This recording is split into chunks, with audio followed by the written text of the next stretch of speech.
Cette question pour suivre, les communes bruxelloises jouent-elles vraiment la carte de la transparence? Que sait-on aujourd'hui des mandats et des rémunérations des élus bruxellois?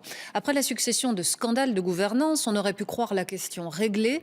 Mais une grande enquête menée par la RTBF et 5 autres médias démontre qu'il y a encore du boulot. Certains élus ont encore du mal à jouer le jeu. Aurélie Fogli, Maxime Binet.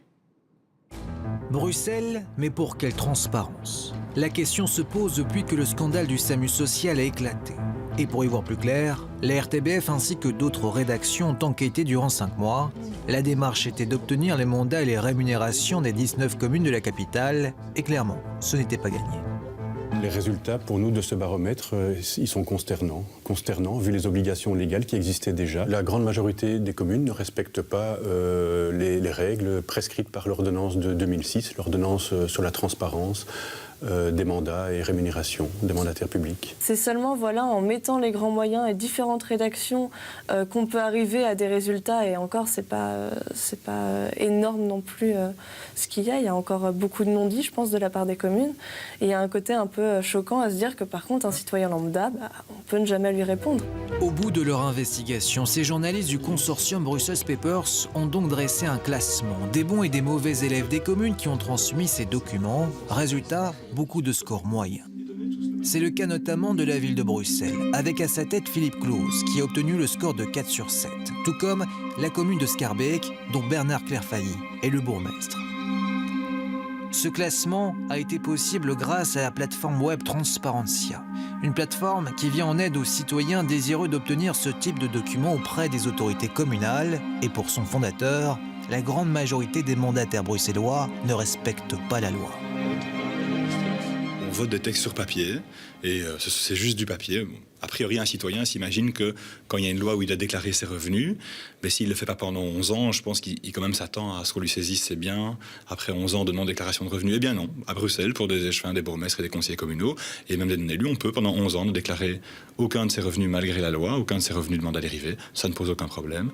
Parmi les cancres de ce classement, on y retrouve Gansoren, la commune de Robert Génard qui a obtenu un score de 1 sur 7. On y voit également la commune d'Evere, le fief de Rudy Vervoort, qui en tant que ministre-président bruxellois est remplacé par Pierre Meuille. Evere a obtenu une note de 2 sur 7. Mais pourquoi un tel score? Nous avons posé la question au bourgmestre faisant fonction.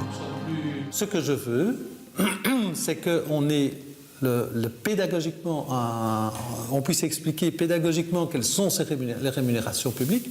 Elles doivent être transparentes. Mais ce que je ne veux pas, ou ce qui me chagrine le plus, c'est que quand je vois, on en tire des éléments individuels et on n'explique plus rien. On dit il gagne autant et on ne sait pas ce qu'il fait. Donc moi, ce qui ne va pas, c'est d'aller chercher les petits trucs pour faire comme la presse le fait parfois. Enfin, pas fait souvent, ça fait un meilleur titre que d'expliquer à l'intérieur. Mais d'autres communes ont décidé de faire autrement. C'est le cas de Watermal-Boisfort qui a obtenu un score de 5 sur 7. Ou encore la commune d'Etterbeek qui est à la première place de ce classement avec un score de 6 sur 7. Ici, la transparence est vue comme un moyen pour redorer l'image des mandataires politiques. Je crois qu'il y a eu aussi un peu une révolte des mandataires publics parce que la grande majorité sont des gens bien, essayent de bien faire leur boulot. Alors, c'est pas parce que certains ont, et il y en a pas mal, mais certains qui ont fait, comme on dit vulgairement, des conneries, que ce soit à Liège, que ce soit à Bruxelles ou ailleurs, ça ne doit pas jeter un voile sur tout le monde. Et donc, à partir du moment où on entre dans une logique, si les rémunérations qui sont perçues, ça peut contribuer à ce que le public ait confiance dans ses mandataires, c'est quand même fondamental. L'objectif est de restaurer une certaine confiance. Le Parlement de la région bruxelloise vient d'ailleurs d'adopter une nouvelle ordonnance dont la mission première sera de garantir davantage la transparence des mandats. Reste à savoir si celle-ci sera cette fois appliquée.